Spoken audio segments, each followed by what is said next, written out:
안녕하십니까. 거짓과 진실의 우종창 기자입니다.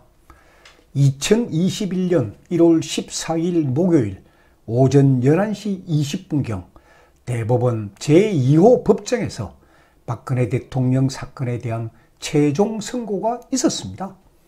판결 선고에 걸린 시간은 불과 1분 남짓이었습니다. 대통령 사건 번호와 피고인 이름을 거론한 뒤에 검사의 상고를 기각한다는 단 한마디 말로 선고가 끝이 났습니다.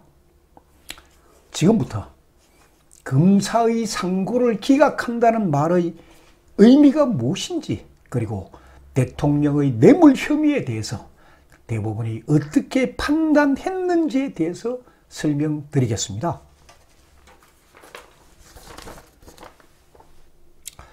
이것이 오늘 선고에 대해 가지고 대법원 공보연구관실에서 언론에 배포한 보도 자료입니다.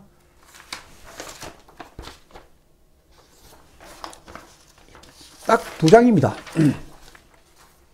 1번이 대통령 사건의 전체 개요고, 2번이 쟁점에 대한 원심의 판단이고, 3번이 대법원의 최종 판단으로 아주 간단하게 정리를 해놓았습니다. 시청자 여러분들도 잘 알다시피 박근혜 대통령은 4년 전인 2017년 10월 16일에 재판 거부를 선언하였습니다.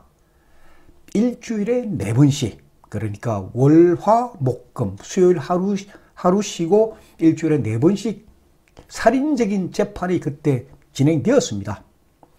일주일에 4번씩 진행되던 재판 도중에 1심 재판장 김세훈 판사가 추가 구속영장을 발부하니까 박근혜 대통령은 헌법과 양심에 따라 재판을 할 것이라고 믿었던 재판부에 대한 믿음이 더 이상 의미가 없다는 결론에 이르렀다. 언젠가는 반드시 진실이 밝혀질 것이라고 믿는다 라고 선언하고 재판을 거부했던 것입니다. 추가 구속영장 발부가 위법하고 부당하게 이루어졌기 때문에 재판을 거부한 것입니다. 그때부터 대통령은 법원이 어떤 판결을 내리든 일체의 항소나 상고를 제기하지 않고 무언의 투쟁을 해왔습니다. 이렇게 되니까 검찰과 특검은 법원이 무죄를 선고한 사건에 대해 가지고 집중적으로 줄기차게 항소와 상고를 제기했던 것입니다.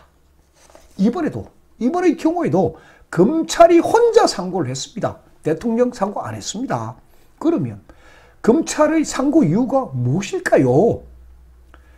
파기환송심 재판부에서 무죄를 선고한 이른바 블랙리스트 사건이 잘못 판단되었다는 그 이유로 상고를 한 것입니다. 그런데 대법원은 1월 14일 날 선고에서 대통령이 문화예술계의 좌파들을 지원하지 않은 것은 직권남용에 해당된다는 검찰 주장을 기각해버렸습니다. 다시 말해서 대통령에게 적용된 블랙리스트 사건은 직권남용에 해당되지 않는다. 또 대통령과 김기춘 비서실장 그리고 조윤선 장관 간의 공범관계도 성립되지 않는다고 확정적으로 판결한 것입니다. 이것까지는 좋습니다. 자, 다음은 이 뇌물 혐의에 대해서 설명을 드리겠습니다. 뇌물 혐의에서 쟁점이 된 부분은 승마 뇌물, 그러니까 삼성전자에서 과스포츠에 그 운영 자금을 보낸 거, 그리고 말 2마리를 소위 사줬다는 거, 이 부분하고 롯데 70억 뇌물, 그러니까 롯데에서 K스포츠재단에 70억을 줬다가 그대로 돌려받았다는 요 사건, 그 다음이 SK그룹에 요구했다는 89억 뇌물 요구 사건, 그리고 동계스포츠 영재센터에 입금되었다는 16억 뇌물에 관한 것인데, 제가 수사 기록과 법정 녹취록을 통해 확인한 바로는 대통령과는 아무런 관련이 없는 사건입니다.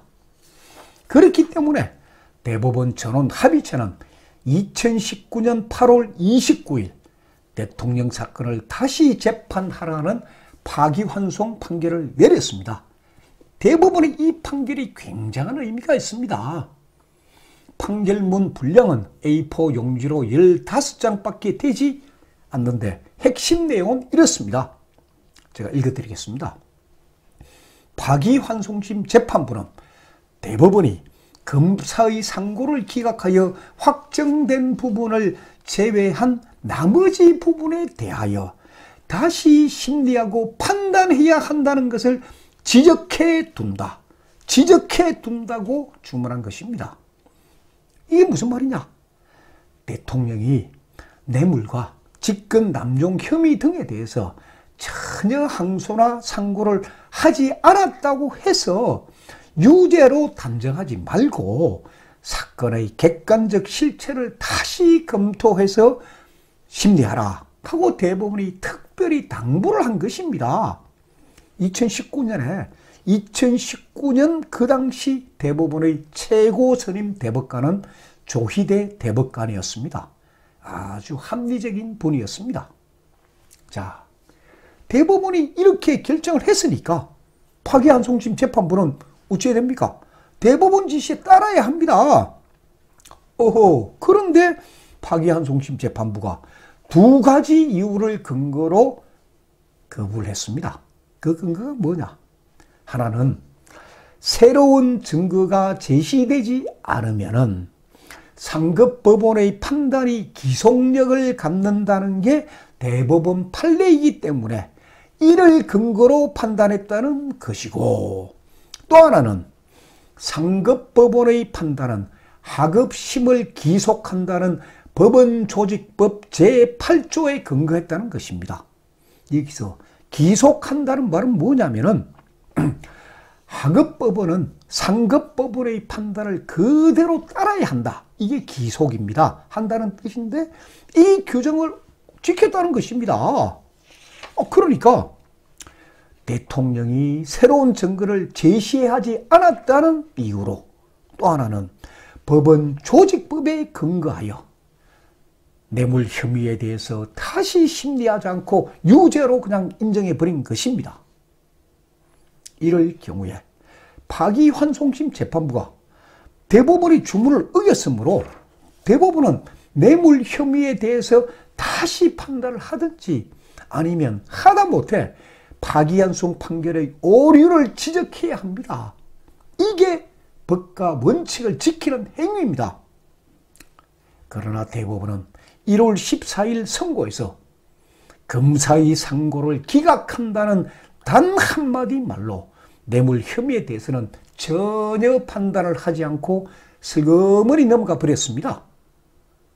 대한민국의 최고법원인 대법원이 아주 비겁한 행동을 한 것입니다. 이게 바로 법원의 위선 아닙니까?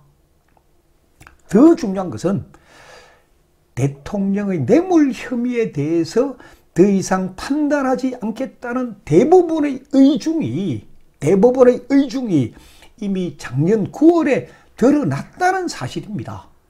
그 증거가 뭐냐? 그 증거가 대통령 사건의 제명 표시입니다.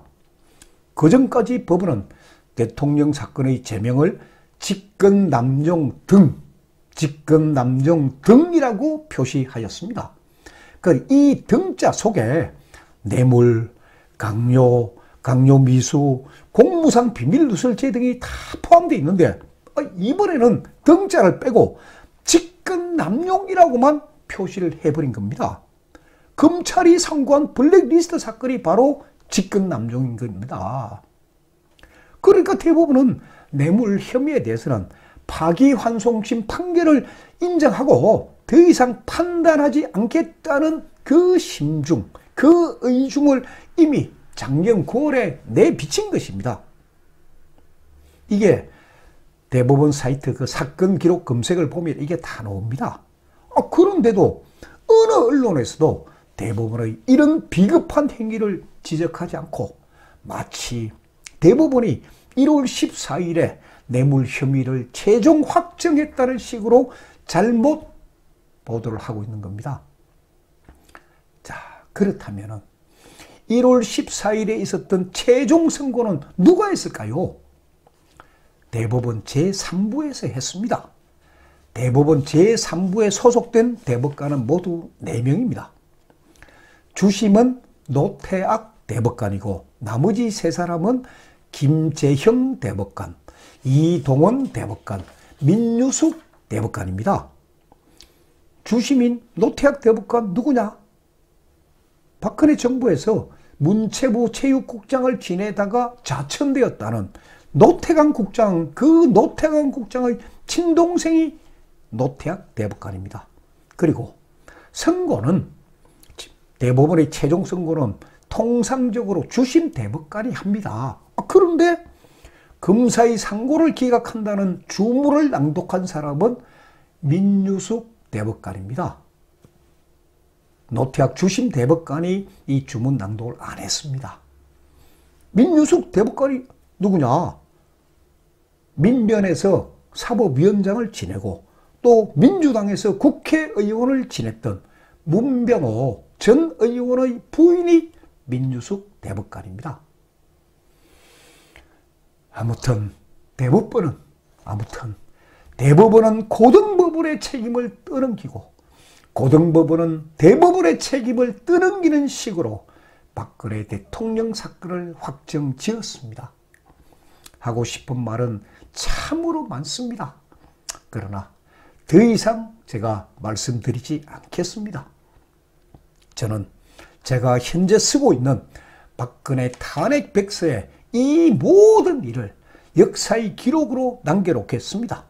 그리고 오는 3월 1일 이전에 탄핵 백서 집필을 끝내고 그때부터는 본격적으로 대통령 사건에 대해서 재심 청구를 할 것입니다. 재심 사유를 써야 이게 재심 청구가 가능하니까요. 그 재심 사유를 쓸 겁니다. 그것이 제가 해야 할 숙명인 것 같습니다. 그리고 또 하나 참고로 말씀드릴 것은 대통령은 형이 확정되었지만은 최소한 한 달 이상은 서울구치소를 떠나지 않을 것입니다. 이 교도소 이감에 따른 절차를 밟으려면 그 정도의 시간이 걸리기 때문입니다. 그래서 이 형이 되었지만은 그럼에도 불구하고 대통령께 많은 편지를 보내주면 고맙겠습니다. 감사합니다. 박근혜 대통령 탄핵 사건의 진실과 재판 과정을 기록한 대통령을 묻어버린 거짓의 산 제1권과 2권이 출간되었습니다. 제 휴대폰 010-5307-5472번을 통해서 주문을 하면 배송해 드립니다. 교보문고나 인터넷 서점인 예스24, 알라딘, 반덴 루니스에서도 구입이 가능합니다. 감사합니다.